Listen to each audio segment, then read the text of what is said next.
And in addition to being the most popular speaker at some of the world's most prestigious education conferences, Dr. Stager is co-author of the Invent to Learn, Making, Tinkering, and Engineering in the Classroom. It's a great book. Some call it the Bible of the Maker Movement in Schools. And Invent to Learn has been translated into 9 languages. Dr. Stager's most recent book is 20 Things to Do with a Computer, Forward 50, Future Visions of Education inspired by Seymour Papert and Cynthia Solomon's seminal work. Now, this book I just got a couple weeks ago, and I'm really excited to read it. Thank you, Gary. An elementary teacher by training, Gary has taught students from preschool through doctoral studies. In 1990, Dr. Stager led professional development in the world's first laptop schools and played a major role in the early days of online education. Gary is the founder of the Constructing Modern Knowledge Summer Institute for Educators, which I'm sure he will share. Gary, do you want to take the screen?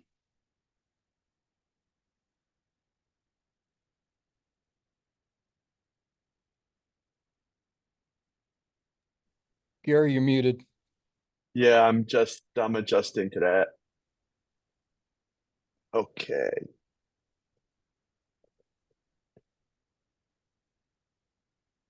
Let's click OK. Or not. Well, thank you. Thanks for having me. It's great to be here. It's a great honor to speak with all of you. I respect your work and appreciate what you're doing on behalf of kids.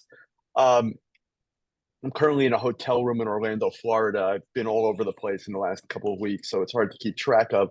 And I'm reminded of one of the first, actually the first online conference I participated in was either 1985 or 1986. And it was all text-based, and there was a professor from Israel who typed the immortal sentence, "Isn't it fabulous that we can all be together today over thousands of mules?" So it's great to join you over thousands of mules. And I want to talk about rethinking tinkering. And this has some material that I've shared in the past, but has some sort of embryonic thinking in it as well. So you're going to help me think through some of these issues. All of my contact information is on the screen.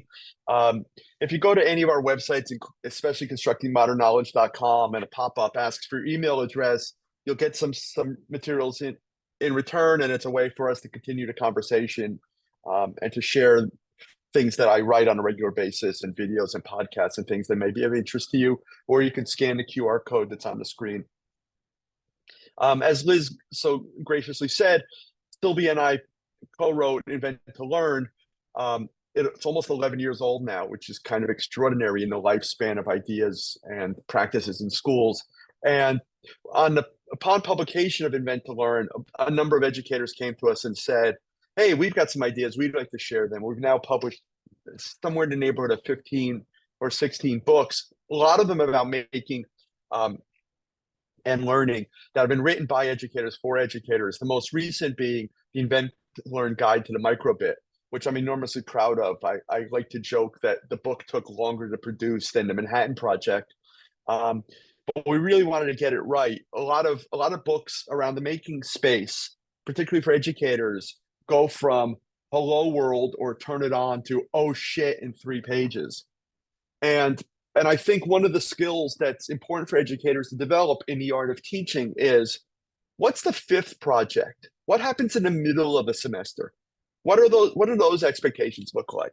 How do you build to that? How do you get kids to the point where they're able to work on things that are good, that are novel, where the computer begins to work for them? And I think this book does a great job along the way. And as Liz also mentioned, for the past 15 years, we've run what I like to think of as the best learning adventure for educators. Constructing Modern Knowledge, it's happening again, July 9th through 12th. Imagine a mountain of materials, or remarkable faculty, unlimited time to work on personally meaningful projects, and then conversations with some of the world's leading thinkers and doers and inventors and pioneers. You've probably heard of AI recently. Stephen Wolfram's arguably the world's most important living mathematician, computer scientist. He's created the tools that power much of the AI movement.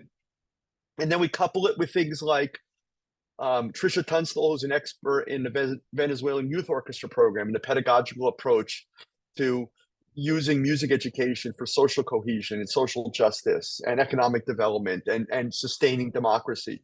and Melissa Walker, who runs a remarkable nonprofit called Jazz House Kids that involves children in one of the most complex art forms of all of improvisational music.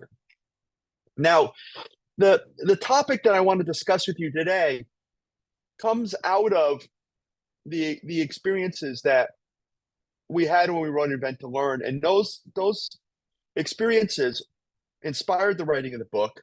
But I've been involved in teaching kids and teachers to program computers and to make things and to be engaged in project-based learning now for 42 years. We were here kind of before Maker Faire, and in a lot of ways we're already here after it. But when we started traveling to Maker Fairs around the world, and some of you were probably there as well, where 150,000 people gathered to show off, to share knowledge with one another, to dance together. We saw people doing extraordinary things with technology, with great ingenuity and creativity and human expression and passion and drive and determination. And many of them weren't so crazy about school. And when we saw kids who were doing extraordinary things, people like Skyward Saying Ledger and Super Awesome Sylvia, Jerry, what was his name? Hoodie was his last name. Anyway, kids doing extraordinary things. We were reminded what kids are capable of doing. And when we talked to their parents and they found out we were educators, they would say things like, look what my kids can do.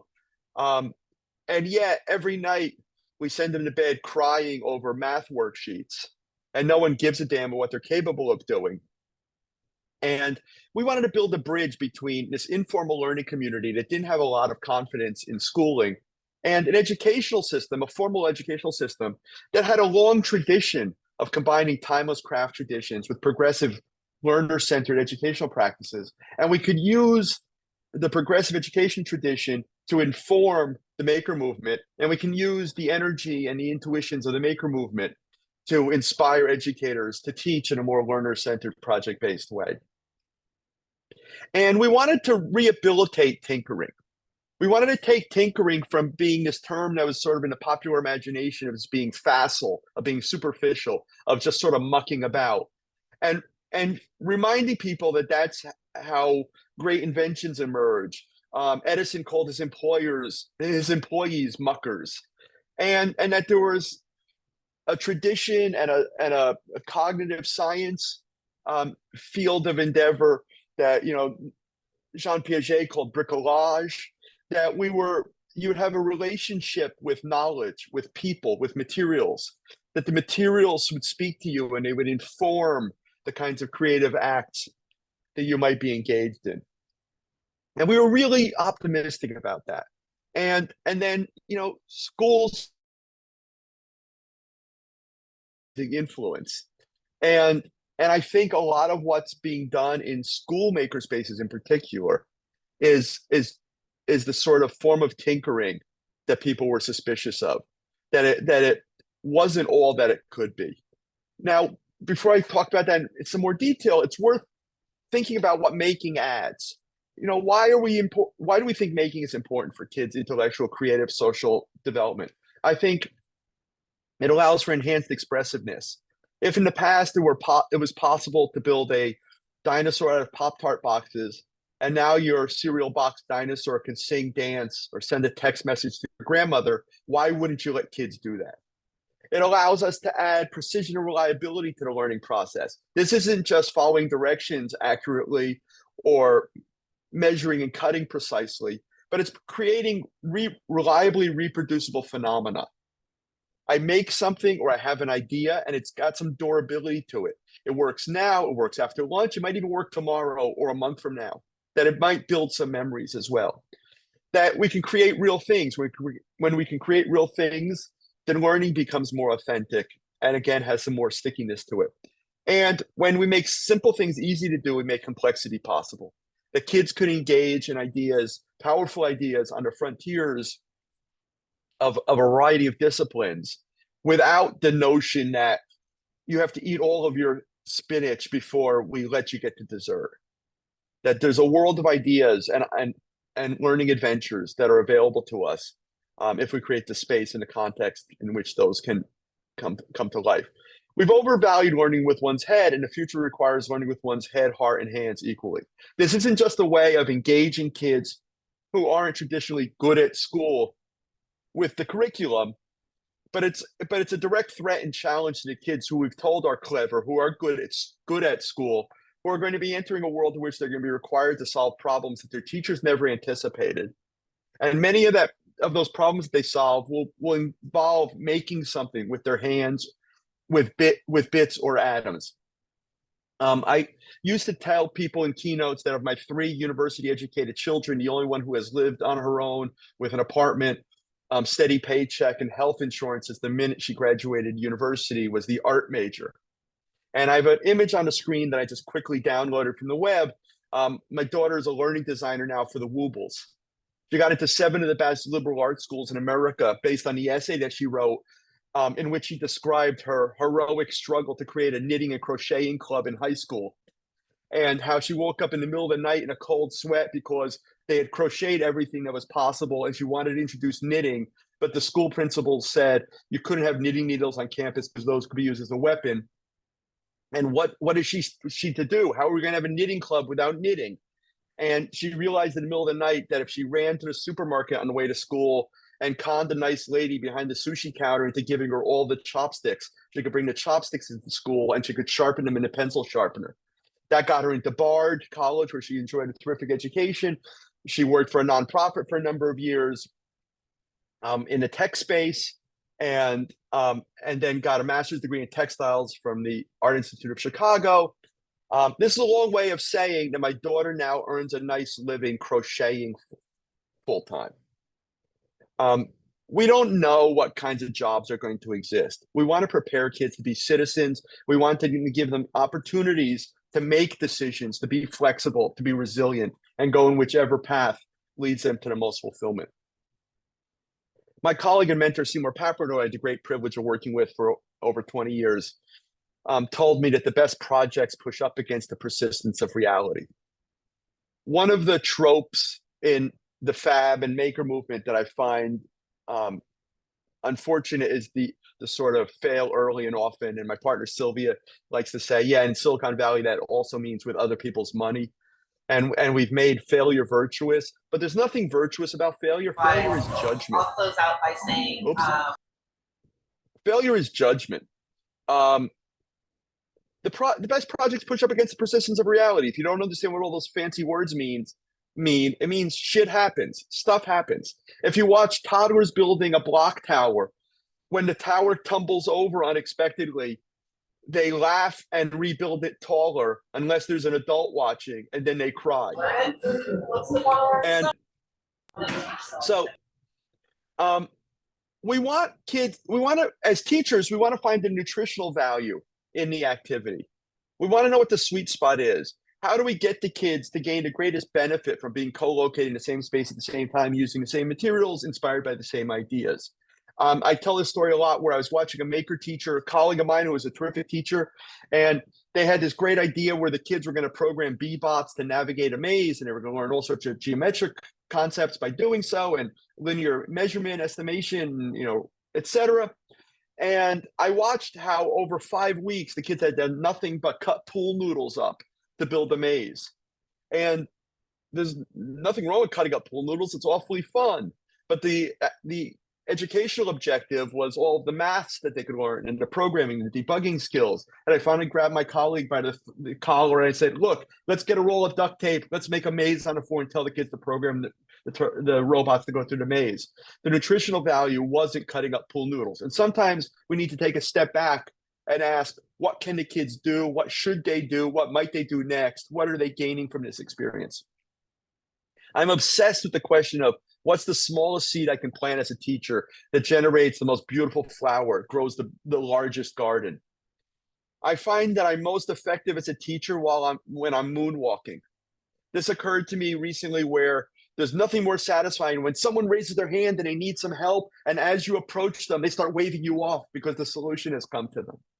That as an educator and our colleagues at Constructing Modern Knowledge who provide this remarkable faculty for me are incredibly gifted at approaching providing just the seed that's necessary, and then getting out of the scenario. And again, rather than talking about iterative design, which is always about designing a product, and it might be good for creating a new toothpaste tube, but it's really terrible at learning to play the cello or to be a historian. I like to think about generative design, that you have some idea, you communicate it to the materials or to the computer or to your colleagues, and then you're inspired to, if it's successful, you're inspired to test a larger hypothesis or ask a deeper question or embellish, decorate, improve. If you're unsuccessful, you engage into debugging processes. So I think generative design might be our focus. Now, it's funny to me that in Invent to Learn, we explicitly told schools don't make a makerspace. And at least on a daily basis, someone says, thank you for your book. It really inspired us to make a makerspace. And I get it. There's expensive equipment. It might need to be secured. It might need to be ventilated. I understand. There's a place for a makerspace. But we wanted the spirit of making to permeate every corner of the school, every minute of the school day. We didn't want this to be like the computer lab, which was a historical accident. And every 2 weeks, kids take a field trip to Colonial Williamsburg, where they're taught about the floppy disk drive and the cassette recorder. And I still see that in classrooms, by the way, the parts of the computer bulletin board that has the cassette recorder and the floppy disk. And it becomes kind of computer appreciation as opposed to computing. And we don't want maker appreciation. We want it to be deeply rooted in the culture of the school and permeate every moment of the day. And one of the things I've been thinking about in preparation for this talk today is that maker spaces are both a terrible idea and a freaking miracle. And they're a freaking miracle for a variety of reasons, not the least of which being that most educational interventions have a 5-year lifespan. And maker spaces have survived at least twice this long, maybe on the verge of 3 times as long in some cases. My colleague Bernard Newsom in Australia says that every educational idea has a 5-year lifespan. The first year or two, teachers are good soldiers. They'll have a go. They'll really try to make it work. By the 3rd year, they kind of have it in their bag of tricks. They're comfortable with it. And then around the 4th, 5th year, a stiff wind blows across the campus. You get a new principal. There's a new curricular document. There's the 417th National Educational Technology Plan. And ideas that aren't firmly embedded in the culture just vanish. So it's a good thing that makerspaces have survived. And I'm fascinated by why, how. What do the school administrators, what do parents, what do kids see that's valuable to them? Why has this been sustainable? And I think there's a variety of ideas that they see it leading to jobs and college. They think it develops thinking skills. It's creative, it's joyful, it's engaging, it's collaborative, it's STEMmy, it's flexible, futuristic, multi-age, sophisticated, hard, fun. You know what's missing from that list of objectives? It increases test scores. All the sorts of nonsense that teachers are constantly being tortured with. I received a call. I volunteered to speak to a reporter a week or 2 ago about maker spaces in school, and I expected it to be the usual puff piece. And she's part of a growing army of cynics who think everything has to be tied to test scores and results, and they couch it in a rather vulgar notion of science. So the science of reading, the science of math, how do we know there is a return on investment? And all of those things on my list of it's fun, it's flexible, it's futuristic, kids love it, they come to school early, they stay late, they have a different kinds of relationship with their teachers and colleagues and knowledge. Yeah, that's all well and good, but X kids can't do Y at Z level. And we need to really sort of remind people of what matters and what we're doing here, which is in no small way sustaining democracy and building engaged citizens who are capable of leading and thriving in an increasingly complex and technologically sophisticated world. Having said that, making without computing is arts and crafts. And arts and crafts is cool, but we should own that. And I have some friends who run makerspaces in schools where kids do an awful lot of cutting up cardboard, and they do an awful lot of sewing, and that's all great. Um, but then what? And we ought to be able to recognize that there's more that we can add. I want to talk about kids today very quickly, and share a couple of images that I think kind of frame the kind of discussions that we ought to be having around technology in schools generally and making in particular. One is, I think we ought to be able to differentiate between digital and computational. So this is a digital project, right? It's like stop action video, created by my grandson who's about 5 years old. It's cute. It's not very good. It'd be better if it was edited, right? It'd be better if he did it more than once. But we're still seeing work like this in schools all the time, right? This is digital work. Computational work looks more like this. I'm going to share this video with you for a moment. This is a 5-year-old girl in a school where I worked in Australia, where I convinced the state government to let me teach in their 2 worst schools because I wanted to create models of what was possible. And in return for agreeing to teach in their 2 worst schools, an elementary school and a high school, my deal was I wanted the same group of kids for half a day every day, and I wanted them to be multi-age and heterogeneous. And it hadn't occurred to me that they'd actually accommodated my demand until at the end of the first day, this little girl came running up to me, gave me a big hug, and said, "Thanks for teaching me so much." And then it occurred to me, 12-year-olds don't hug, and she was 5. Came to class one morning. She was rather agitated because she was late to school. Something bad had happened at home. And I was trying to figure out a way to calm her down, reintegrate her into the classroom. And I recognized that I'd given her a laptop to someone else to use, and I thought that might upset her. So I was tap dancing as fast as I could. I was trying to figure out a way to kill some time until I found a solution. And I asked her one of those deeply complex, probing questions that adults ask 5-year-olds. I said, "What do you want to do when you grow up?" And she said, "Be a ballerina." I said, "That's great. Do you take lessons or go to ballet class?" And she said, "No, I don't need lessons or classes." And I said, "Well, sometimes you want to become good at something. It's worth having some goals and working hard towards those goals." And then she got really cross at me and she said, "Look, school does not teach ballerina." Pretty perceptive. And if I had been principal of that school, I would have had a ballet teacher there after lunch. The best I could do was suggest at the time that she used the Lego robotics materials that we had, and you're going to see how long ago this was, to build a ballerina. And this is the result. And I think this is a computational project.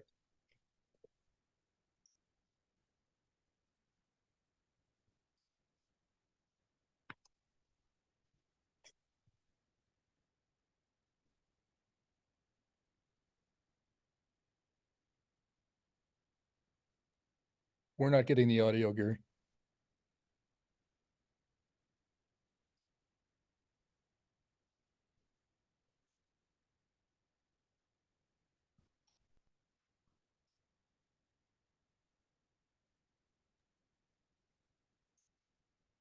It's wholly consistent with being 5 years old. I love this frame where you see the kid sharing her project, and she's teaching someone who's twice her mass and age and volume. It's not just the older kids read to the younger kids, but sometimes younger kids know stuff that's valuable to everyone. And the dress is made out of a napkin with magic marker, and the hair is pipe cleaners. And what she's doing now, Piaget called syntonic body geometry, where she's relating her place in space to the actions of the robot, where she's dealing with feedback and directionality. And I could tick off 150 curricular objectives that you're seeing here. A lot of them that I just mentioned are kind of embodied in the ideas behind the logo turtle. That's a computational project. Here's another one. This is my grandson, Theo. At the end of preschool, he wanted to do something for his classmates. He could have gone to a shop and bought them gifts, or he could have asked his mother to make him cupcakes, but he had another idea. He took out his iPad, and in Tinkercad, he designed a rocket. And when he got the rocket that he liked, he manufactured 28 of them on his low-cost 3D printer. And then he brought the rockets into his classmates as gifts. And his classmates loved them, not because they were as good as anything you could buy in a toy store, but because they were better. They were made by their friend Theo. And lest you think that this is because his grandfather wrote Invent to Learn, confession, I've written a lot about 3D printing. I never successfully used a 3D printer. I leave that to other people. And his other grandfather got him the 3D printer. And I didn't see Theo for 3 years because of the pandemic, and he lives in Shanghai. This is just what 4-year-olds do. And if 4-year-olds do this, then when they come to school, it's incumbent upon us to build upon their talents and expectations and skills and knowledge. Okay, so 4 years old scares you? How about 2 years old? I was visiting a school in Tulsa, Oklahoma I was consulting with, a Reggio Emilia inspired school, and they took me into their infant class where there was a kid who was about 18 months old. He was still in diapers. He was leaning up against the table and he was collaborating with his teacher. He was largely pre-verbal, other than baby talk, but it was clear he was engaged in the work that his teacher was doing on the laptop. He was pointing, he was grunting, he was making gestures for what he wanted to occur. And after a few minutes, she hit send and walked over to the laser cutter, which was in the infant classroom. And what they were doing was laser cutting his classmates. Now, I know there should be a comma in that sentence somewhere, but they were making little paper dolls out of wood of his friends. So now they can enhance the creative play area with Johnny and Timmy and Mary and Susie.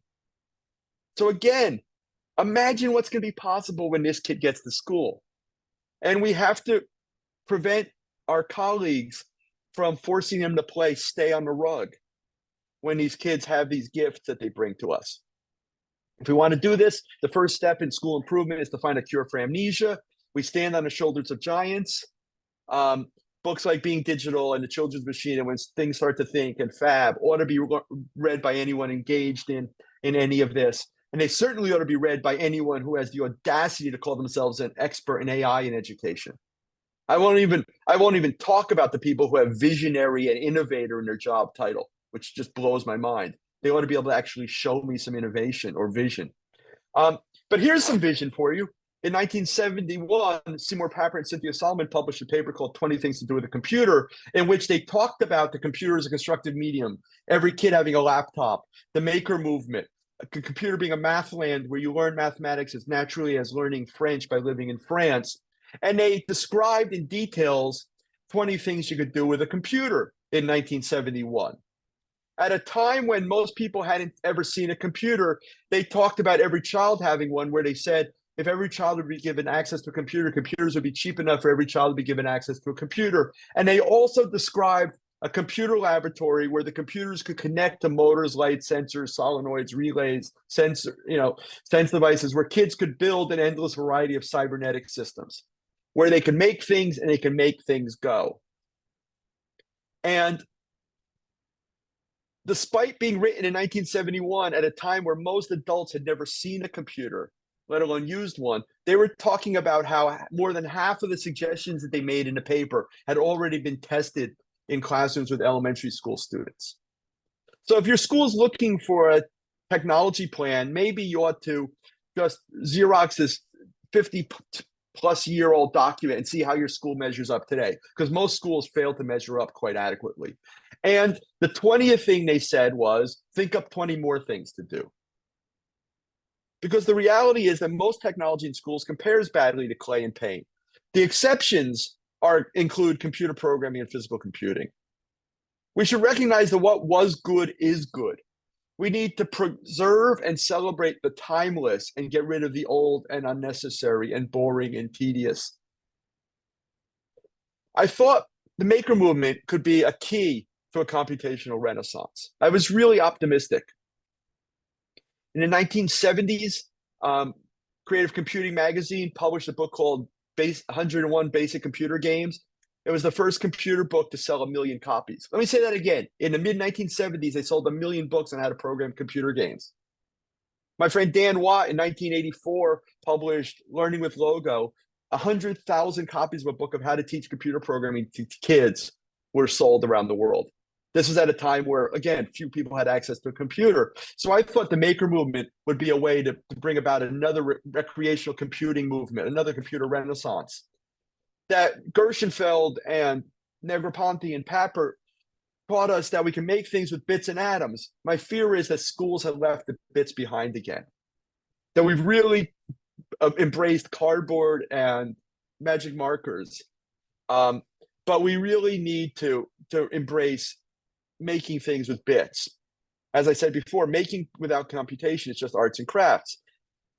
Stephen Wolfram says that for any discipline from A to Z, from archaeology and art to zoology, there is now or there soon will be a branch of that discipline called computational X that not only represents the frontiers of that discipline, but also the better paying aspect of it.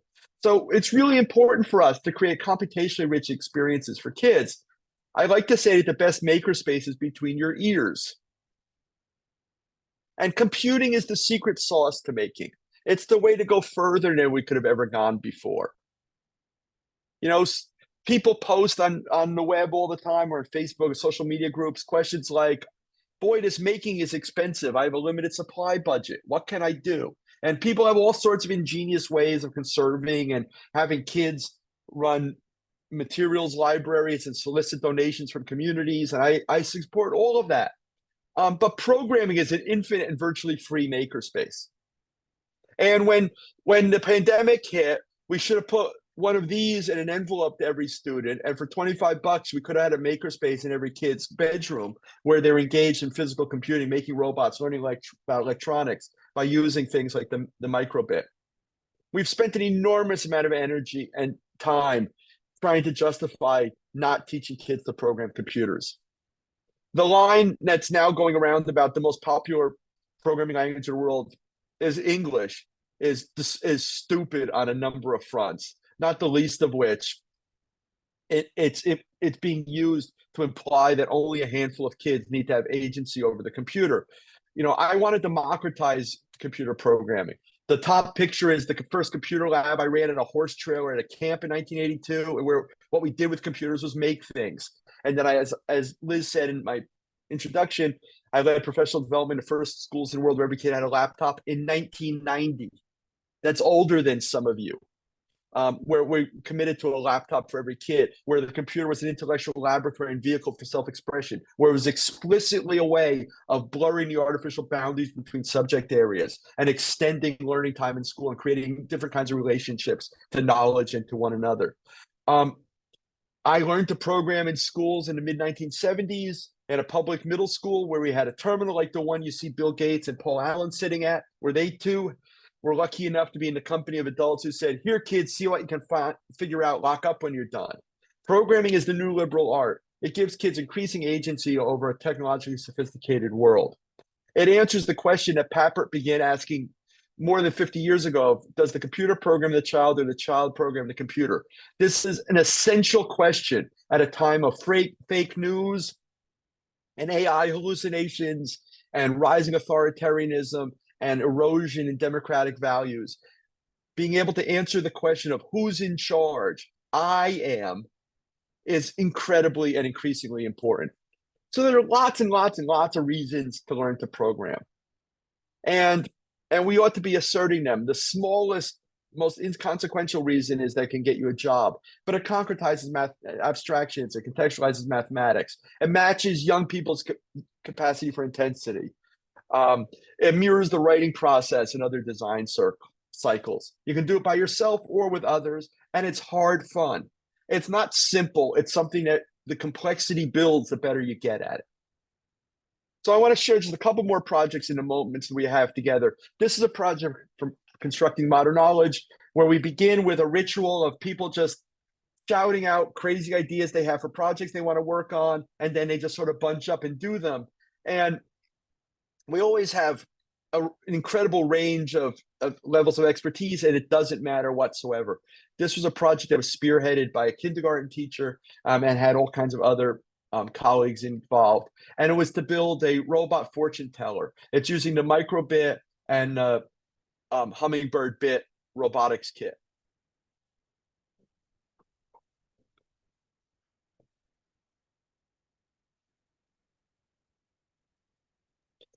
So it has motion detection. It knows if you're approaching, so it comes to life.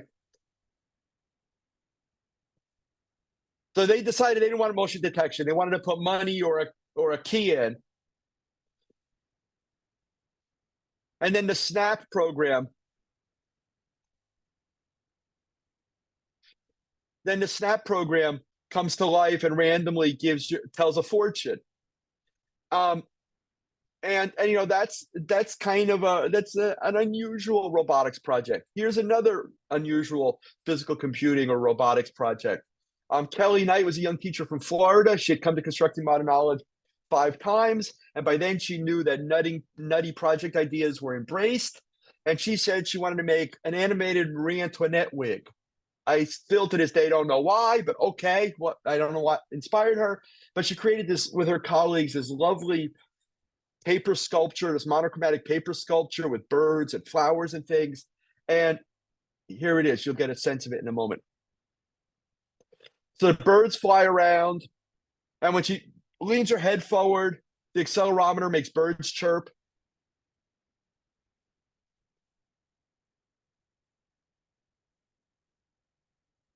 And if she blows in the straw that's by her mouth, a 3D printed bee will fly out of the head.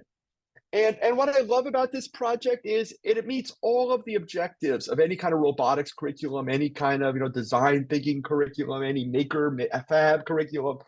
There's a whole lot of physical science in it. There's a lot of art in it. It's really interdisciplinary. It's beautiful. Robotics was this insanely great interdisciplinary gift to schools to bring all kinds of powerful ideas together. And then it very quickly became a way of having your school build a truck that would kill some other school's truck, which appeals to a certain segment of your population, but it's not very inclusive. And we could be more expansive in our vision of robotics. And I think making a robot fortune teller and then deciding, oh, we want it to be coin operated. Which coin? Does it make change? What if someone tries to give it a slug? We can constantly ask the and then questions if we give the kids the time and the space and the support and then the right materials to increasingly make it better until they've exhausted themselves or the possibilities, and they then use those ideas in service of other larger, more sophisticated projects. One last project from Constructing Modern Knowledge. This is about 5 or 6 years ago. The teachers had an idea that they wanted to build shoes that when you click the heels together, a taxi would be called. And traditionally, what would happen with an idea like this in schools would be you would make a trifold board and you would stand in front of it at a science fair and you would make a brochure, because you always have to have a brochure, and you have to come up with a name for it and a marketing slogan, and you have to give it a price. And the kids always just roll their eyes because they know it's a fake activity when a real one is possible. Well, turned out someone in our crowd at Constructing Modern Knowledge said, hey, the API for Uber is open source. And within 4 days, teachers had a pair of shoes that they called Schuber, that when you click the heels together, a car would be called. This wasn't some fake bullshit that we have kids waste time with. They could actually make something that realized their goals and dreams and expectations. Sometimes we have a wonderful video of teachers who built a machine out of Lego that would fold and launch a paper airplane. And they when they describe it, they are absolutely certain it would work. If only we had the right part. If only it was had a little more torque. But conceptually in their head, this was 100% success. And yet, if we were to hand this off to the college board, they might say, but it doesn't launch paper airplanes. But they knew cognitively what they had accomplished. Now, from a teaching perspective, it makes me sad and a bit alarmed by the number of people who go online and say, I'm the computer science teacher in my school. What should I do? I'm being required to teach Scratch. What's that? Now, first of all, I don't understand why you would publicly announce that you were completely incompetent. What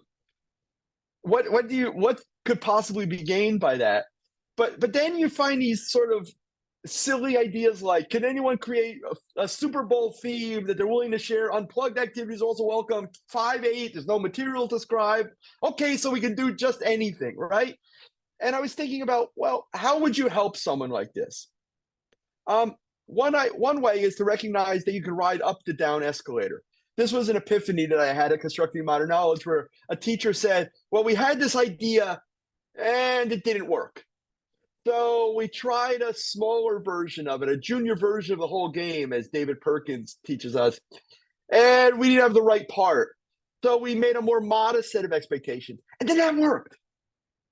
So now we then tested a larger hypothesis, and that worked. And then we improved upon that, and then that worked. And I find that sometimes we want to think about this process, this generative design process, as riding up the down escalator. So what could be a junior version of the whole game? We're heading into the Super Bowl. You want to do Super Bowl in the makerspace? We should first of all ask, is that a good prompt? Is there sufficient time? Do we have the right materials? Do we have a supportive culture that can sustain that kind of project? We could do low-level stuff like make an animation, select an aspect of football to illustrate, create a poster, a website, video about your favorite player, program a halftime show, either on the screen or with B-bots. Maybe you want to have a robot halftime show. How about you want to program Madden football?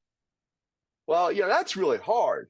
Electronic Arts spends millions of dollars a year on research and development. They have really smart programmers. They have teams of them all over the world. Maybe we can't make Mattel football. Then make Madden football. Can we make Mattel football? Do you remember the Mattel handheld electronic football game? Every fourth grader could program that. It's just a little blip that goes. Maybe you could do it on the microbit. And then once you do that, you could say, hey, Mark or Liz is really good at animation. Maybe she can make little players that run. And then we can maybe we just do a kicking game. Maybe we just do a throwing game to a target. Maybe then we can combine them. So you can, again, ride up the down escalator and create something substantive. I was talking with someone last night involved in educational policy here in Florida, actually for nationally. And she says, well, the teachers have to do it. We need professional development so they can do it. And I just kept asking, what's it? And what should the kids be able to do? So I think every fifth grader should be able to program blackjack. Every fifth grader in the world should be able to write a computer program that plays blackjack or another board game. And instead of make a board game, which every kid does every year right after they write a goddamn autobiography, look, you're 7. Your life's not that interested. Your life's not that interesting. It's a bad writing prompt, but they do it year after year after year, and they think it gets more sophisticated because we say it has to be longer. So kids make board games. Well, okay, making a board game is kind of cool. It has some logic and rules and stuff, but how about if you program a board game? And you program a board game that multiple players can play, or maybe it can be played virtually. Now you're adding all sorts of really powerful, complex ideas that help connect math and science and show kids what's possible.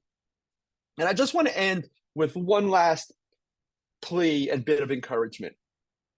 And one of the things that concerned me about Fab Labs and makerspaces was the idea that school is hard and intractable, and it's impossible to do good work there. So we need to create informal spaces outside of school where this can happen. Or we have maker clubs or after school programs where kids are doing the real making. And I think we're entering a nadir of education, a really low point where I'm seeing a rise of fundamentalism and authoritarianism in pedagogical approaches and policy. And those of us who know better need to do better. And the making community, the teachers who are teaching making, can really sort of celebrate, respect, honor the capabilities of kids. One of the things I said to that awful reporter I talked to a couple of weeks ago is that makerspaces and Fab Labs are R&D facilities, which is terrific, right? Kids are making things. They're inventing things. This is, we know that deep learning and great societal progress emerges from research and development. But schools have never really invested in research and development. They always just try something and give up. And they never see their mission as research and development. They never have a budget for research and development. And one of the great gifts that makerspaces provided for schools was that there were places where we could not just be engaged in research and development of products that kids would invent, but there were research and development facilities for the sort of progressive, child-centered, learner-centered,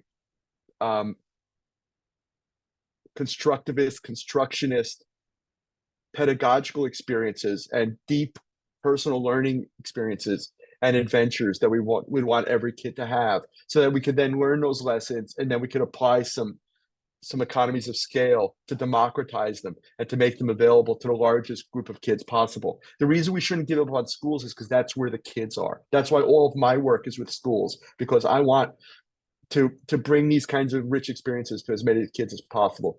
We the maker community knows this. We want to embrace the wacky kids. We want to be surprised by what they're capable of doing. Cynthia Solomon, the mother of educational computing, said, "Of course we know what kids are capable of. They're capable of surprising us."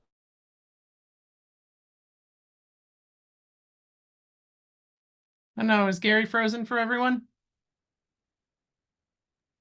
Yep. Bring the Yeah. research that they conducted informally, and where teachers wake up every morning and ask themselves, how do I make this the best 7 hours of a kid's life?